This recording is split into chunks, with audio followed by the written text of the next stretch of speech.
What's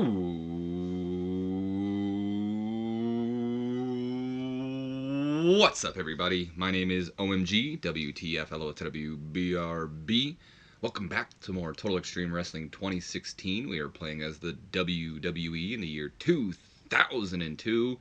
And of course, we are rebooking the brand era of the WWE, but this time with our own little spin of it. This is the sequel to Invasion, so there is no SmackDown. It is Raw versus Nitro here in the brand era, and we are booking Monday Night Raw tonight, so let's just get this started. Nothing really to talk about. Let's go ahead and run the show. I will say one thing, though. I hope this video is up in time before Monday, because I'm recording it on Sunday, and, well, like I've said before, you know, nowadays YouTube seems like it just takes forever to upload for these videos ever since I started using OBS, so sometimes, you know, it just takes a minute. Either way, though, we got a pre-show match here. 74 B- in our opening pre-show matchup, our only pre-show matchup here. Mark Jindrak goes over Jeff Hardy in 8 minutes 25 seconds by pinfall with the Mark of Perfection. 74 B- for the matchup there. And interesting here enough, I wanted to test the see if there was any negative chemistry between Mark Jindrak and Bobby Heenan, with Heenan being Mark Jindrak's manager. But there's no negative chemistry. In fact, they've got positive chemistry. They are a good pairing, and they play off each other well. So I'm not going to go ahead and spell it out for you guys, but I think you guys get an idea of where Mark Jindrak may be heading in the future. Jindrak with an in-ring performance of a 60, what is that, a 65? Yeah, 65, and Jeff Hardy with a 70. No, we're not doing any turns yet here. I didn't even know Matt Hardy was out there. Alright, so we go into our opening segment of the night, which gets an 87 B+ rating here. And Monday Night Raw opens up with the Clique making their way down to the ring. So, of course, that being Triple H, Stephanie, Shawn Michaels, and Kevin Nash. The commentary team, of course, putting over their beatdown on Hulk Hogan from last week before, you know, the whole match between him and Triple H could take place. And then once we get in the ring, Triple H goes ahead and takes the mic, and he says, "For the thousands in attendance, for the millions watching around the world, let's get ready to..." And the crowd, I'd imagine, is, you know, saying, "Suck it," you know, "Let's get ready to suck it," you know, that whole thing. But Triple H stops, and he goes, "What are you guys, still 18? Are we still partying like we're frat boys? Grow up, children. We're not degenerates anymore. This isn't some new world order. We are a clique, and we've always been a clique. Since the day we stepped through these doors, and ever since that famous curtain call incident, we've had a plan to take over this business by any means necessary." Which is why Kevin Scott went over to WCW, and they got in the ear of one Hulk Hogan, and then they created the cancer from inside. It's why Sean and I made a mockery of what Vince McMahon worked so hard to build up. And once a certain Rattlesnake got involved, we had to come up with a new plan. Insert Stephanie. Now, to be honest, I'm not the proudest of how Stephanie and I's relationship started out. But let me tell you, it was when we brought her in on our plan that I knew she was the one. Because Stephanie became just as invested in the plan as much as we were. So much so that she even planted the thought in her brother's head about how at this time, at his age, that Vince McMahon, their father, was running his own company. And it wasn't soon after that Shane bought WCW, and the war had just begun. And of course, it wasn't not long after that the Clique had reformed as well. But Hulk Hogan's ego won't allow him to accept the fact that he's been fooled and he was a pawn in our game all along. So what does he do? He takes out Scott Hall in a bitter rage. He cost me my shot at the World Championship. So we did this to him. And of course, that's when a recap of the beatdown from Hulk Hogan plays from last week, showing just him getting brutally beat down by Shawn Michaels, Kevin Nash, and Triple H. I don't remember everything, but I want to say I think he got powerbombed off the stage by Kevin Nash or something like that. I know it was pretty brutal. Either way, continuing on, he goes, "Do you really think, after all you've done so far, that we were going to give you that one-on-one match? Did you really think that we were going to go down and wrestle in the middle of the ring like men? If you did think that, then you're a bigger fool than I took you for. Hogan, you know what? I'm going to give you that one-on-one match. I'm going to give it to you this Sunday at Backlash. And Hogan, I swear to God, I swear, if you manage to crawl yourself out of that hospital and into Backlash, I will end your career." And a very passionate promo there from Triple H, explaining kind of the whole plan. We got like a whole idea of what the Clique has been up to. Apparently, according to Triple H, ever since that infamous curtain call incident we saw in the Madison Square Garden when Scott Hall, Kevin Nash, Shawn Michaels, and Triple H all hugged each other in the middle of the ring, breaking kayfabe practically. Triple H says it was all the plan. He says they sent Kevin Nash and Scott Hall. That was the plan, to have them to infect WCW from inside. And Triple H and Shawn Michaels, they were to make a mockery of the industry. That's what D-Generation X was all about. Of course, Shawn lost his smile. Stone Cold Steve Austin came in, and that caused a little bit of a rift for DX, but WCW's plan worked. We all saw that go through.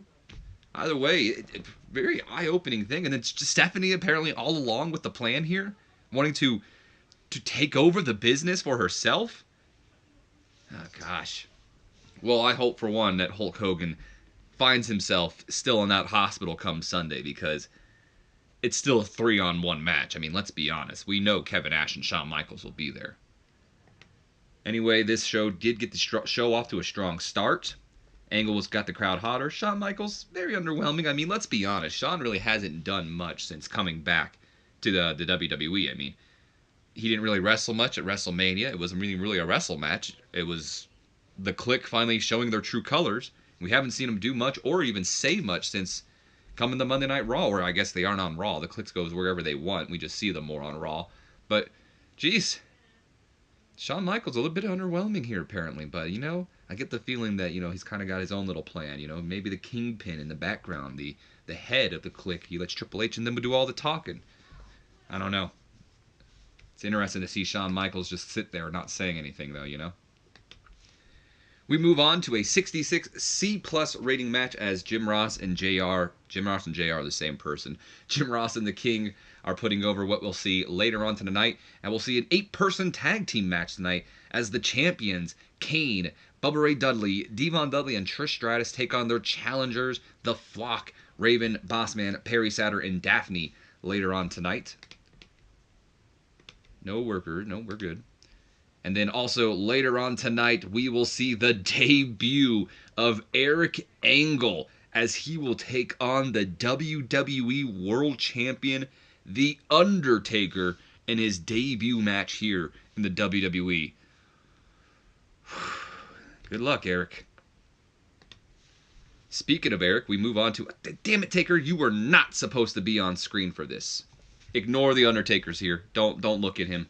He's not here. Maybe he's watching in the background because he's a mythical being or whatever. Either way, 68 C+ rating. As we're backstage, we see Eric Angle. He's working out, getting ready for his match against The Undertaker tonight, and that's when his brother Kurt Angle walks in. And Eric looks at him and he goes, "What's up, baby bro?" Eric, are you sure about tonight? I mean, it's your debut match here on Monday Night Raw. I know. It's incredible, isn't it? I'm facing the WWE World Champion in my debut matchup. I couldn't think of a better debut for an Angle. Okay, but I don't think you quite understand, Eric. You're facing The Undertaker, the American Badass, the Phenom, the Deadman, the Reaper Rider. I can go on. The fact of the matter is, you're facing one of the toughest son of a bitches in the WWE.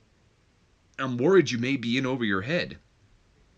And then Eric turns, he looks at his brother, and he says, "Baby bro, calm down. You've got nothing to worry about, man. We both know anything you can do, I can do better. I've got this in the bag." And A little overconfident Eric Angle might be, but who knows? He is an Angle. Maybe he does have this in the bag. He's the older brother to Kurt too, so maybe he knows something Kurt doesn't even know. Apparently he looked lost out there though, but Kurt Angle looked good. And ignore the Undertaker. He wasn't there. He wasn't there. It gained heat for the brotherly love storyline though, so that's good. We then move on to a 48D plus rating here. As the Pimp Party, they stand in the ring. They're ready for tag team action. Of course, the Pimp Party is the Godfather, Val Venus, and Tracy Brooklyn. And out comes the team of Ron Simmons and Rodney Mack, of course, without Jazz and Jacqueline, because they'll be in tag team action later on tonight, so they are, of course, still getting ready. And the team, or I guess the stable now, will be known as Damnation. You know, Ron Simmons always been kind of popular or well known for saying the word damn. Damnation, of course, you know, kind of one of those terms that means, you know, they're going to pretty much just, I don't know the definition or the exact definition of how to explain it, but everyone's heard the term, you know, eternal damnation, like you're damning them to hell or whatnot, you know. Originally, I thought about maybe calling them the Brotherhood. In fact, I really liked that name, the Brotherhood, but with Jazz and Jacqueline making up one half of the stable, I didn't know. I can't call them the Brotherhood when half of the stable are females, you know, so I went with the name Damnation. I kind of like it anyway, and it fits their kind of like message that they've been sending. So either way, out they come, and Ron Simmons takes the mic and he goes, "Charles, what happened to you, boy? I took you under my wing and the nation, and you repay me by parading around as a pimp? You've let them turn you into a stereotype, brother. You once stood by my side in the past, Charles." And now Ron and Rodney are both in the ring now. And Ron Simmons walks up to the Godfather, Charles Wright, and he says, "I'm asking you once again, stand by my side and help me show the world that we will no longer be made to be a joke." And he extends his hand out to the Godfather, trying to, you know, get the Godfather to come to his side. Ditch Val Venus, ditch Tracy Brooklyn, ditch this stereotype character they've got you playing, and come be you with me. But the Godfather takes the mic and he goes, "Thanks, but no thanks. I've already drank your Kool-Aid once, and I just got out of a Colt, thank you very much." And Simmons looks a bit disappointed, and he goes, "Colt? Charles, you'll regret your choice of words." And maybe Rodney Mack takes a cheap shot at Charles Wright, takes a cheap shot at the Godfather there, and we get the match started. Tag team action here as we move on to the matchup, which gets a 58C minus rating here. In a terrible matchup, Damnation goes over the Pimp Party in 7 minutes 54 seconds when Rodney Mack defeats Val Venus by pinfall with a Tiger Bomb after a distraction from Molly Holly. Apparently Tracy Brooklyn distracted Val Venus as well, so I'd imagine at this moment here, Molly Holly, we saw kind of throwing some shade at the Pimp Party last week and came out here and going after Tracy Brooklyn, who she kind of detested, seems like, and that distraction allowed the Rodney Mack to get that Tiger Bomb onto Val Venus and get the victory here. Of course, in terms of in-ring work, Ron Simmons is apparently head and shoulders above everybody else, and his tag team partner, Rodney Mack, the rookie here in the WWE, or I should say the first year, whatever you want to call it, struggling to keep up with everyone else's in-ring performance. Godfather apparently seemed off his game here tonight, but Tracy doing some good work ringside. In fact, Godfather and Tracy Brooklyn have excellent chemistry together. I don't know if I remember them having excellent chemistry or not, but awesome. Pretty vocal crowd didn't seem particularly thrilled to see Rodney Mack wrestle. I mean, get him some more popularity, maybe that'll change, I'm hoping. Rodney Mack did seem off his game here tonight, which is unfortunate. Come on, Rodney. Quality of the match, or excuse me, the announcing quality and all that helped. We all know that. Val Venus with an in-ring performance of a 52. Godfather with a 50.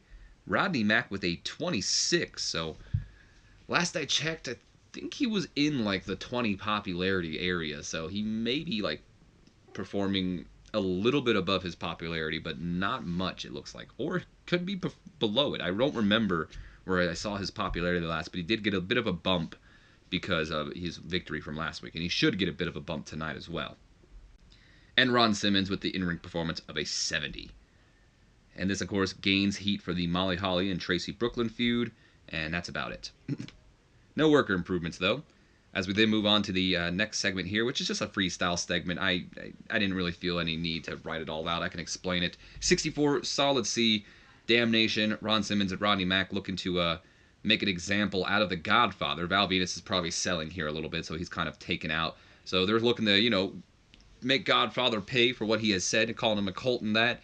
And that's when Bradshaw and Albert, who have kind of been at odds with Ron Simmons and Rodney Mack here, they race down to the ring, and they come, they try to get into the ring in time, but Ron Simmons and Rodney Mack not dealing with it. They see the numbers are not on their side. It's pretty much 3-on-1, and if Val Venus, or not 3-on-1, 3-on-2, and if Val Venus gets back up, it's 4-on-2. So they get out of there before Bradshaw and Albert can get to them in time, and they head up to the rampway, probably talking smack to Bradshaw and Albert, and they're exchanging words to each other as they head up the way. Ron Simmons getting better at his gimmick, gained some heat for, I should change the name of that storyline now, but gained some heat for the Damnation storyline as well. We move on to a 55 C-. This is probably, after the commercial break or coming back from commercial break, maybe between commercial break. Either way, backstage, we see the Pimp Party are recovering from their loss, and that's when Molly Holly walks up to mock them once again. And she goes, "Aw, did the poor little pimps hurt themselves again? You guys are pathetic. Maybe cranky old Ron is on to something. You probably are better off with him than walking around with this piece of plastic. I mean, I've seen mirrors with more personality. When are you two going to take my advice and stop letting your wrong head do the thinking for you? And stop following the skank around?" And then Tracy takes exception to being called a skank. She goes on to say, "Skank? Oh, bitch, no you didn't." And she pushes Molly. Maybe we're about to see a bit of a cat fight on break here, but the Godfather and Val Venus do not let it happen as they kind of step in between them. Godfather maybe carries Tracy off, and Val maybe goes to hit on Molly or whatnot, and he gets slapped in the face again or something like that. Either way, the Pimp Party... Oh, wow, I didn't even think I put that in there. Wow. So Val Venus definitely got smacked in the face because he touched her. And Molly's not too happy. She's a taken girl. "Don't touch me, I'm taken." So Val Venus still getting smacked in the face. Poor guy here. 55 C- rating for that, though. We then move on to a 69 C+ rating, as we can see Rob Van Dam and the hardcore champion Sabu. They're just hanging out backstage, having a good old time, when Vampiro comes sneaking in, and he attacks them from behind, so maybe has a kendo stick or whatnot, smacks Rob Van Dam over the back of the head with it, and then goes right after Sabu, starting a impromptu hardcore championship match here, because, well, the hardcore championship can be defended 24/7, and we haven't seen that a lot lately, so here we go. So we got a kind of backstage parking lot brawl kind of thing going on here with a 60 solid C rating here. And a poor matchup, Sabu goes over Vampiro in 9 minutes, 1 second, following a bit of interference from Rob Van Dam, making his second defense of the Hardcore Championship. So you could say he cheated, but it is a hardcore match, and RVD not really going in to help or make sure his partner retains the title, but more like looking for his revenge because Vampiro attacked him from behind as well. So RVD helping Sabu retain the championship, and there you have it. Sabu apparently was held back by the chaotic nature of this match. It was a mayhem match, so pretty much is kind of like a hardcore matchup. I figured it might help a little bit, but maybe I didn't mean to do that. I don't know. I was trying to see what would work better. If I don't know, maybe should I keep it normal when it's just hardcore? The mayhem is overbooked, so that's, I don't know. Yeah, and it didn't sit well with the crowd, so I'm probably going to avoid using the mayhem feature from now on. Not going to use that anymore. So anyway, Sabu was held back apparently, and he was off his game too. That's unfortunate. And the overbooking, as we know, didn't sit well with the crowd. Vampiro with an in-ring performance of a 61, Sabu with a 52. No work improvements though. And then after the match is over, that's when Matt Hardy approaches them. No Jeff Hardy in sight. Matt Hardy approaches them, and Sabu, he looks ready to fight because, he just went through a hardcore championship match, and he knows that at any time it could be happening, so he's ready for Matt to fight, and Matt looks in and goes, "Calm down, I'm not here to fight you. At least not yet. Because, you see, I just watched you defend your championship, and I couldn't help but notice that the so-called homicidal, genocidal lunatic like yourself needed help from your buddy here. So if I want a fair fight, then it looks like I'll have to bring a buddy of my own. But of course, we know when I say buddy, I mean brother. Because I think it's time we ended this feud once and for all. And just find out who or which team, I don't know why I'm messing this up so much, is truly Team Extreme. And RVD looks at him and he goes, "That's what you want, man? Then it's the match you two will get. Just don't say we didn't warn you." And unfortunately, that does go ahead and lose heat for this feud. But it kind of confirms that at Backlash, we're going to see the Hardy Boys versus, well, I don't know what you call them, Team Extreme, in a tag team match, and probably is going to have like no DQ and whatnot. So hardcore title will probably be on the line as well, you know. It is always all on the line though. So anyway, who cares? 75 B- rating as we see Eric Bischoff making his way towards the Gorilla for the Rhino Goldberg contract signing. That'll be next. And then we jump into the contract signing, which gets an 85 B+ rating. Eric Bischoff's music hits, and out comes the general manager of Monday Night Raw to oversee the contract signing between Goldberg and Rhino. Once in the ring, he takes to the mics. He thanks them all for coming out tonight before introducing Rhino and then Goldberg. And once both men are in the ring, Eric gets on with the contract signing. Gentlemen, sitting in front of you is the contract for your match this Sunday at Backlash. And you know, when it comes to contracts, it's usually over a title or to keep the WWE out of court. And this time it's entirely the latter, because things have become so heated between you two that even though this match is sanctioned, the WWE doesn't want any possibility of either of you two coming after them. So with that being said, gentlemen, you've both read the contracts. Any final words before Sunday? And Rhino is the first to speak, and he goes, "You're a phony, Goldberg. You come out here and you act all Billy Badass. You're so badass that your rent-a-cop buddies accompany you to the ring every week. You're such a badass that the sparklers go off and burn you. But you're really just a one-trick pony. You're really just a one-trick pony that's on its last legs. And the difference between me and all those other guys is that you and I aren't so different. We're both destructive forces that refuse to be stopped. The only difference is you pretend to be what I am. And this Sunday, you'll find out exactly what happens when you try to play a game of joust against a rhino." And Goldberg, clearly unimpressed, picks up the mic and he goes, "You done? Let me tell you something, kid. I like you. No, really, I do. You're right. You and I are a lot alike. I'm not going to sit here and mince words with you. But I will say, everything you've heard about me, it's true.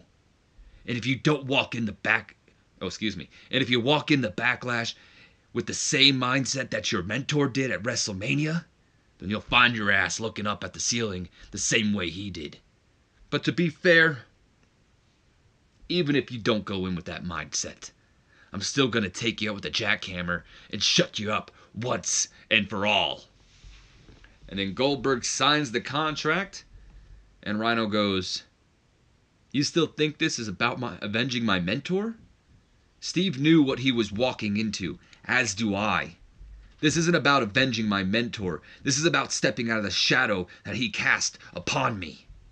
And Goldberg kind of chuckles at him, and he goes, "Well, if that's the case, kid, then you might as well retire now, because it doesn't matter how big a rhino is, that rattlesnake casts too big of a shadow." And Rhino kind of annoyed by what Goldberg had to say to him, and he goes, "Well, is that so?"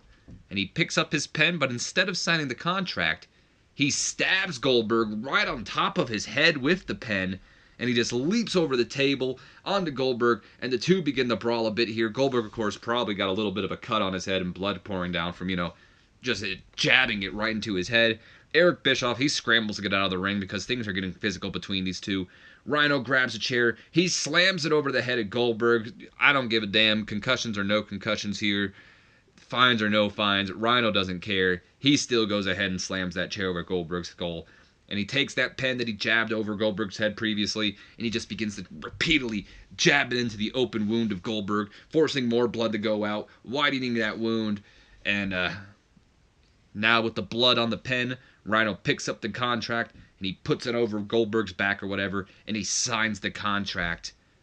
with Goldberg's blood, pretty much, before leaving the ring and leaving Goldberg laying there with blood just pouring out of his head. So Rhino looks pretty strong heading into Backlash. Before we moved up, we did have a couple of backstage things I wanted to talk about with you guys. Our backstage rating is still 0%. You can clearly tell by some of our ratings here. It probably should be a bit higher, but they won't be until that changes. I don't know if I can fix my backstage like in the editor either. Like I might check that out, because if I can, I may change it. But then again, I may not. Maybe we should just suffer for what we did. Hacksaw Jim Duggan is retiring. I thought you guys might find that interesting. So, no more ho! Nigel McGuinness, who I believe is one of our developmental stars. If not, he's a popular star that all of you guys know. He's currently a commentator in NXT. He's out for over a year. He got injured, so he'll be out for over a year now, which is a big hit to him. And then some things we tried to do, or it happened in before the show. We tried to meddle into the relationship between Raven and Eric Bischoff, since they are kind of the only ones who hate each other. But it backfired on us, and they now have a strong dislike for each other, so that sucked. And Kevin Nash's attitude was becoming a bit of a problem, and could be serious if it wasn't handled. We gave him a stern warning, telling him, you know what, calm it down, watch your attitude. This isn't WCW, this is the WWE. And Kevin Nash didn't appreciate that too much, and it saw his personality get worse because of it. And of course, Deborah also showed up. She showed up late to hello, my cat. She showed up late to her meeting, I guess, or what it was, and we fined her because, in my opinion, you're showing up late, you're costing me time, I'm not going to pay you for that, so I'm fining you. She wasn't too happy about that, and neither was Austin, so maybe I won't fine people anymore. I don't know. Either way, moving on to this, though, the crowd was hot for this angle. Eric Bischoff was apparently very underwhelming, but the performance of Goldberg was good. That also probably didn't help, too, Eric Bischoff being in here. In fact, let's go ahead and look at the dirt sheet. I want to see what we were penalized. Of course, the low locker room morale is going to penalize us every time until we fix that. And that's really about it. Just the low locker room morale. Interesting. All right, moving on to the next segment. We get a 46 solid D rating here as Jonathan Coachman is backstage with Lita and Lufisto. And he goes on to say, ladies and gentlemen, I'm Jonathan Coachman, and joining me now are Lita and Lufisto. Ladies, earlier tonight we saw the male half of Damnation beat the Pimp Party, and coming up next, you two will team up for the first time ever to face the other half of Damnation, the female side, consisting of Jacqueline and Jazz. Any thoughts heading into your match? And Lita goes on to say, well, Coach, I get that Jackie and Jazz feel overlooked, and I can totally understand that. In a women's division that is only growing, more crowded, it's easy to feel that no one's watching you, and it's hard to stand out when there's only one title for us girls to fight over. But with that being said, there's other ways of going about it. Instead of holding your breath and stomping your feet and laying on the ground until someone notices you. Well, Jackie, Jazz, Lou and I have noticed you. And tonight, we show everyone that Damnation is all bark, but no bites. That goes ahead and loses some heat for the feud there, but what can you do? That's what happens when you include the women in the feud. I'm not trying to be sexist, it's just a fact. Unfortunately, the women don't get over as strong as some of the males do. Either way, we go into our tag team matchup here, which gets a 51D plus rating. And about that head, terrible wrestling and non-existent crowd heat. Damnation, Jazz, and Jacqueline go over Lita and Lufisto in 6 minutes, 4 seconds after Jazz gets the victory over Lufisto, beating her by with pinfall apparently. In terms of in-ring work, of course, Lita was head and shoulders above everybody else. Lufisto with an in-ring performance of a 28. Lita with a 56. Jacqueline with a 47, and Jazz with a 29. And I noticed that there's no crowd turning against Jazz here, pretty much not wanting to see her compete, so maybe that boost in popularity has helped her out a little bit, and maybe she's finally getting over. Maybe we won't have to worry about that.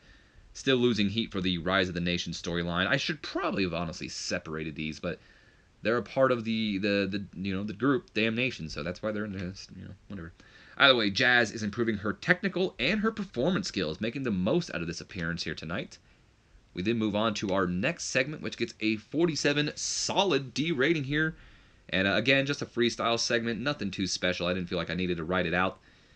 Jazz, you know what? I'm gonna actually reverse what just happened in a minute there.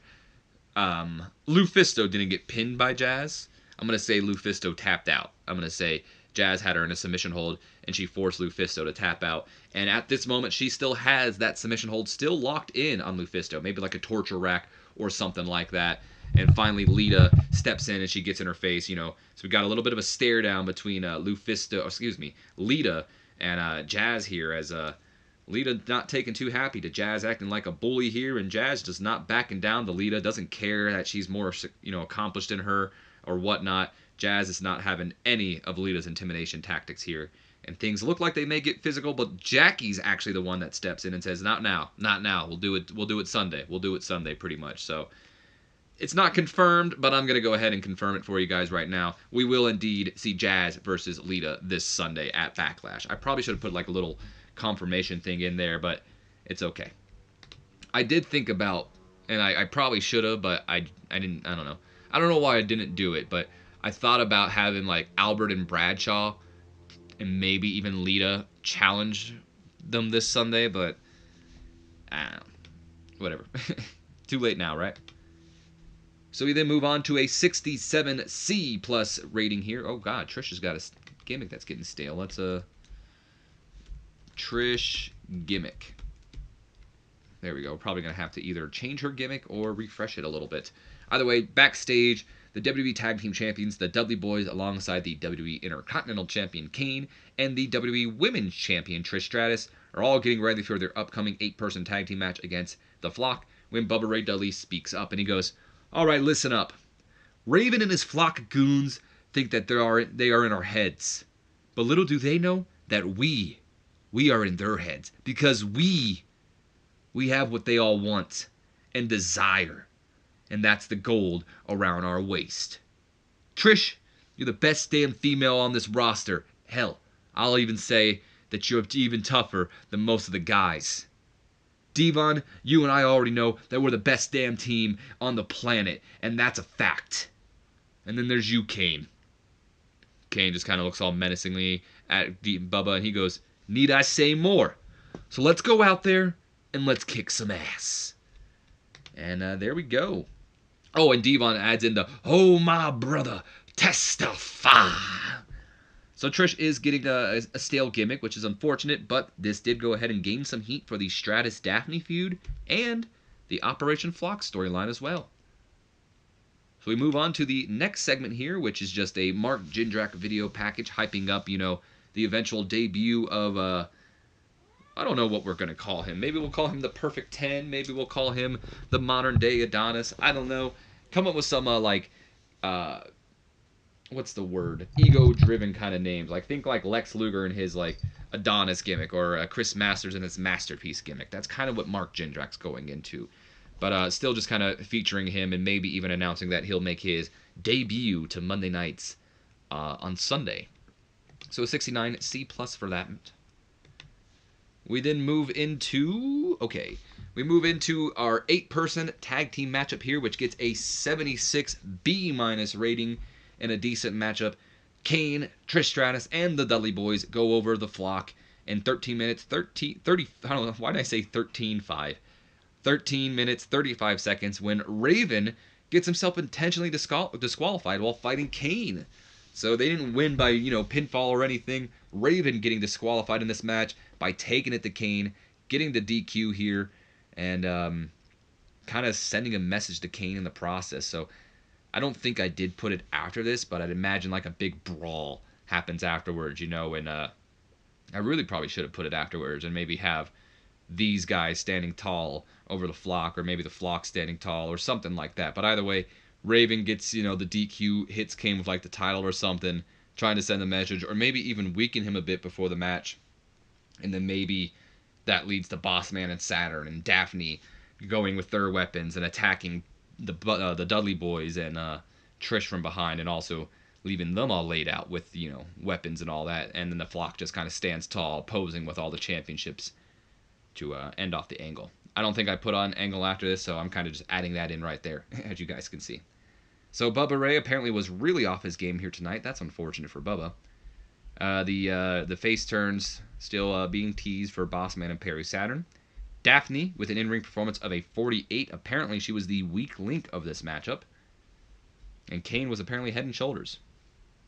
Perry Saturn with a 65. Bossman with a 59. Raven with a 69. Trish Stratus with a 61. Wow, she outperformed outperformed Bossman. Devon Dudley with a 70. Bubba Ray Dudley with a 68.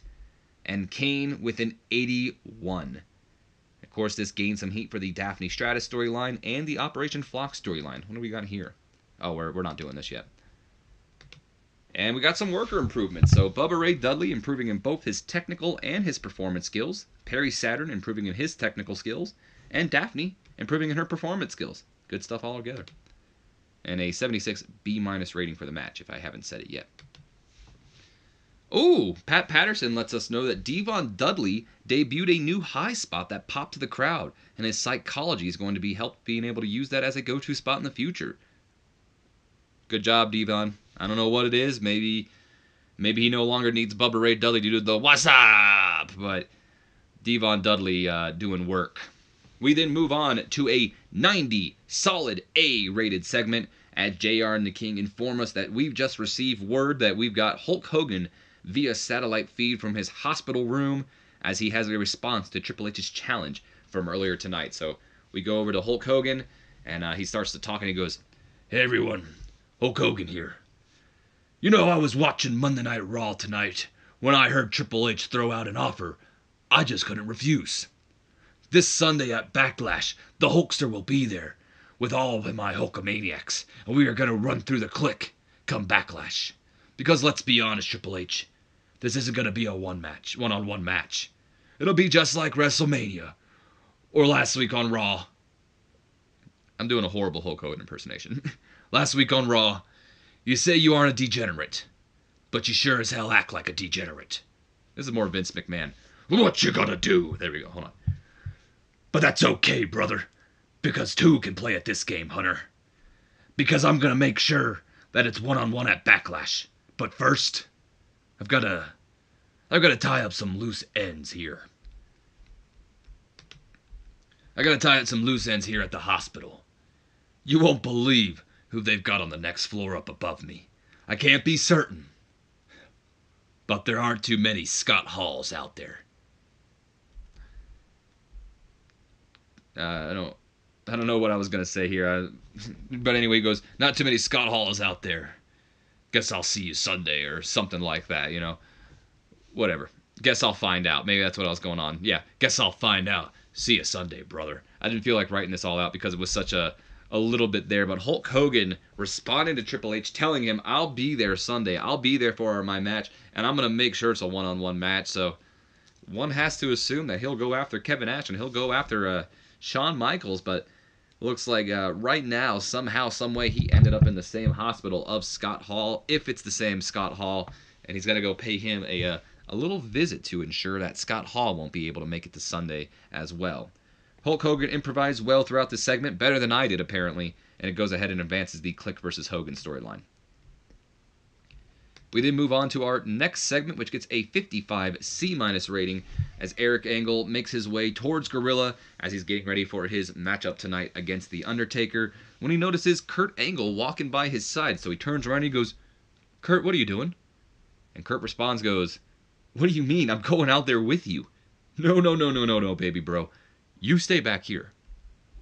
And shut up, Naughty. And then Kurt looks at him and he goes, "What? Are you kidding me?" And then Eric looks, "You don't see Taker bringing his baby brother out there, do you?" "No. Kurt, I'll be fine. You just sit back, scout, and watch your big brother make a name for himself out there." Wish me luck. I gave my cat the smack for Kurt Angle's on the chest. That's why you heard him go, "Mrrr." Yes, and yes, Naughty. Either way, it did go ahead and lose some heat for the brotherly love storyline, which is unfortunate. But you're working with Eric Angle here. What can he expect? So we go into the matchup. Oh, you're fucking kidding me. Eric Angle, I'm going to kick your ass. 57 C- rating here for the match. Probably one of the Undertaker's worst matches ever, but he's in there with Eric Angle. What can you expect? In an extremely short match, and he still managed to enter him. In an extremely short match, The Undertaker defeated Eric Angle in 3 minutes 36 seconds by pinfall with a choke slam, beating him easily. I mean, it's only 3 minutes 36 seconds. Eric maybe got a few hits in here and there, but Undertaker just dominated him here tonight. Although Eric Angle managed to get in one shot that apparently gave Undertaker a quizzical neck strain, whatever the hell that is. It says it's a strain, so I'm assuming that means he'll be able to still compete this Sunday. But Eric, what the hell are you doing? Either way, the announcing definitely helped this match out. The performance of The Undertaker really stood out. I mean, no shit. Eric Angle with an in-ring performance of a 21. And I'm pretty sure that's above his popularity, believe it or not. Like, I think he's still, like, in the teens at this moment. He's not the most popular guy out there because he hasn't had a match, so he's just been in a lot of angles. So, this match not only should boost his popularity, but I think he is performing above his popularity as well, so that's promising. Undertaker with an in-ring performance of a 90. No worker improvements either. Okay, I was worried that it was going to be Eric Angle's doing, like Eric Angle botched a move and Undertaker suffered a quizzical neck strain because of that, but it wasn't Eric Angle's fault. I can't blame him. Johnny Ace is telling me that The Undertaker did it to himself, so I can't blame Eric. It was The Undertaker's fault. Undertaker hurt himself. We then end off Monday Night Raw with a 73 B- rating here as the match is over, but The Undertaker is looking to use Eric Angle to send a message to his opponent this Sunday, of course that being Eric's brother, Kurt Angle, and he's getting ready to maybe hit Eric with the tombstone or whatnot, but out comes the Olympic gold medalist, out comes Kurt Angle to save his brother from the dead man, but a slight distraction from his brother, of course, so I'd imagine maybe Kurt's taking it to The Undertaker with some rights. But, he turns around, he sees Eric getting up, and he tells Eric, run, get out of the ring, go! And that slight distraction allows The Undertaker to grab Kurt Angle by the throat, hit him with a chokeslam before picking him back up and hitting him with a tombstone pile driver to end off the show. And while Kurt Angle gets hit with the tombstone pile driver, Eric Angle is just walking up the rampway, looking on, seeing his baby brother get decimated by The Undertaker here tonight. So Undertaker is getting better at his gimmick, but, that's good. And the brotherly love storyline gained heat. Also good. Also good. So we go ahead and we end off the show, and we get ourselves, let's see. Yeah, I expected that. But I'll be honest with you guys. We're most likely going to have to lose popularity to get a lot of these guys over in the long run. I mean, we're in the draft. We're working with people who aren't the most over here. And what can you do? 76 B- rating. Apparently, Eric Angle was slightly overused. I can agree with you there, probably. And it did go ahead and lose us popularity in 18 regions. So I believe this is the first time we've lost popularity since the draft. And it probably won't be the last. I mean, of course, you got to think about it. We've got a lot going on. A lot of things happening here, unfortunately. I am going to actually try to wait this out a little bit, so I'm going to give you guys a bit of a warning. The audio may dissync here. It seems like whenever that loading screen goes off, that the audio likes to dissync. So if my audio is dissynced here, if I'm talking ahead of certain things, I apologize, but I want to go ahead and show you guys, why the hell was my little brother screaming? I want to go ahead and show you guys, apparently NWA had a pay-per-view or a show last night, so I'm going to go ahead and show you guys that as well. Why is he screaming?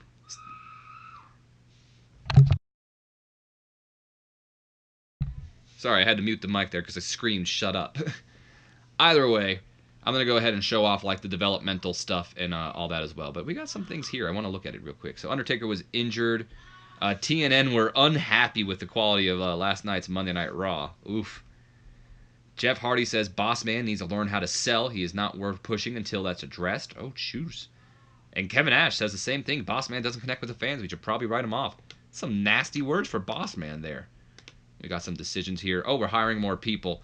Some more females than Cody Hawk. So Allison Danger, of course, going to OVW because that is where the females wrestle. Cody, I will send to, HWA. And Amber O'Neal over to OVW as well. And there we go. All right, so let's go ahead and let's go ahead and look at the developmental companies. So I think we'll start off with like Ohio Valley Wrestling first, and we'll end with NWA since they just recently had a show. Okay, so Ohio Valley Wrestling's last show was a 46 solid D rating here. They opened up with John Cena and Fit Finlay teaming up to beat BJ Payne and Flash Flanagan to become the new OVW Southern Tag Team Champions. We got new champions on that night. We then go on to a 19 E- rating here as Angel Williams, better known as Angelina Love to some of you, going over Looney Lane, who is a future Right to Censor member in the making there. And then we move on to another females match, a 37 D- rating, as I believe the OVW Women's Championship was vacated here after Taylor Mathney was injured. So we got Cheerleader Melissa going over Miss Chief to become the new OVW Women's Champion with a 37 D- rating. We then move on to a 20 solid E rating here as Trailer Park Trash manages to defeat Maven to retain his OVW Hardcore Championship. We then move on to a 44 solid D rating as Rob Conway defeats Brett Sanders in what could be his first match. I'm not sure, but I don't think I've seen his name pop up yet. And then in our main event of the night with a 48 D+ rating, Bull Buchanan goes over Ricky Banderas to retain the OVW Heavyweight Championship, and I believe that is Ricky Banderas' first shot ever at the OVW Championship. And of course, if you guys don't know who Ricky Banderas is, he's well known now as Mil Mascaras. Not Mil Mascaras, oh my god. Mil Muerte. Mil Mascaras, oh my gosh. No, he's not that legendary. Mil Muerte from Lucha Underground. He was also, I believe, Judas Mastias and TNA for a little bit. So that was OVW. Let us go ahead and move on to HWA, Heartland Wrestling Association. Their last show, they opened up with a 19 E- rating here as Chris Chetty goes over Chris Rombola and Dave Swift. Then we move on to a 20 E- rating here as Trent Acid goes over one half of the Bell Brothers, Mike Bell. And then a 47 solid D rating here as Yang defeats Matt Striker to retain his HWA Cruiserweight Championship, the unibrow variation of Matt Striker. We then move on to a angle backstage, a 50 D+ angle, as the Cruiserweight Champion Yang, Kimono Wanalala, I don't know if I said that right, and the Blue Meanie have some sort of interaction. Yes, Naughty, hello. We then move on to a 25 solid E rating as we have, what is this, 6-man tag team action? Yes. 6-man tag team action as Lance Cade, Matt Striker, your teacher, Matt Striker, and Larry Destiny go over the team of the Navajo Warrior, Tony Cozina, and Mike Beckett. Oh, Chance Beckett. Wrong name. Chance Beckett. And then the semi-main event, 34 E+ rating as Rory Fox defeats BJ Whitmer. And our main event of the night with a 64 solid C rating. What a match. D'Lo Brown retains the HWA Heavyweight Championship against Nova. And that got a 55 C- show rating. And then we'll move on to the NWA Wildside Wrestling. And let's go ahead and take a look at their show from last week first. We opened up with a 46 solid D rating as the team of Paul London, Caprice Coleman, and the Road Dogg, Jesse James, goes over the team of Hayde Vanson and America's Most Wanted, Chris Harris and James Storm. We then go on to a 27 solid E rating as JC Daz, one half of the Boogaloo Brothers, or Boogaloo Boys, one of the names, goes over Claudio Cascanoli, better known as Cesaro nowadays. We then move on to a 45 solid D rating, and this is the match where Nigel McGuinness actually gets injured for over a year. We can go ahead and look at his physical real quick. 1 year, 1 month, and 1 week he'll be out. He got a shattered knee, good lord, in that matchup. And he didn't even win. Lazarus goes over Nigel McGuinness in 45 minutes, wow, with a 45 solid D rating. That's what I was trying to say. Then we move on to a 34 E+ rating as Tony Stradlin goes over the other half of the Boogaloo Bros in defeating Scotty Wren, so not able to get the same success as his partner did earlier in the night. We then move on to a 56 C- rating as a backstage angle between the Road Dogg and Ernest Miller takes place. Ernest the Cat Miller. And then in the semi-main event, the NWA Wildside Heavyweight Championship is on the line, I should say, as Ernest the Cat Miller retains over Adam Jacobs with a 48 D+ rating. So the title not in the main event here tonight, as we have a triple threat match, or no, a tag team match, I should say, with a 54 C- rating. The team of Air Paris, and AJ Styles going over the team of David Flair and Jeremy Lopez. And then we'll move on to, I guess, their pay-per-view or their event. Call it what you want. We open up with a 53 solid, or excuse me, not solid, but a 53 C- rating as Hayde Vanson goes over Paul London in one-on-one match. We then move on to a 28 solid E rating here as JC Daz goes over Frankie Kazarian. And we move on to a 49 D+ rated angle as we have a bit of a confrontation involving Ernest the Cat Miller and Ken Anderson. And then a 39 D- rating here as American Wild Child goes over the other half of the Boogaloo Bros again, Scotty Wren. So 2 weeks in a row, JC Daz able to get a victory in one-on-one action, but his partner not able to. We then move on to a 52 D+ rating as this match is a bit interesting. No winner here tonight. Adam Jacobs and Lazarus going to a no contest. Not sure if they had like a count out or double DQ or whatnot, but nobody won that match that night. Come on. And we move on to a 48 D+ rating as backstage we have a segment between Road Dogg, Jesse James, Colt Cabana, and AJ Styles. And then we move on to our semi-main event, which gets a 60 solid C rating. Good lord. Solid C rating here as the team of Air Paris, and AJ Styles goes over Bad Attitude, who are David Young and Rick Michaels. What a match.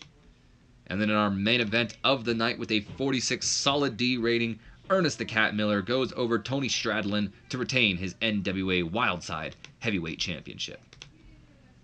So that's going to do it for this episode. I just wanted to showcase the developmental companies since I wasn't able to do that in the last one. So I'm going to go ahead and end it off real quick. I do want to check out Undertaker's injury. Yeah, no, he's fine. He'll be able to work through it. But anyway, I'm going to end off this episode. I hope you guys have enjoyed. If you have, do me a favor. Leave me a comment, like, subscribe if you have not already. And as always, my name has been OMG, WTF, LOLTW, BRB. Don't forget to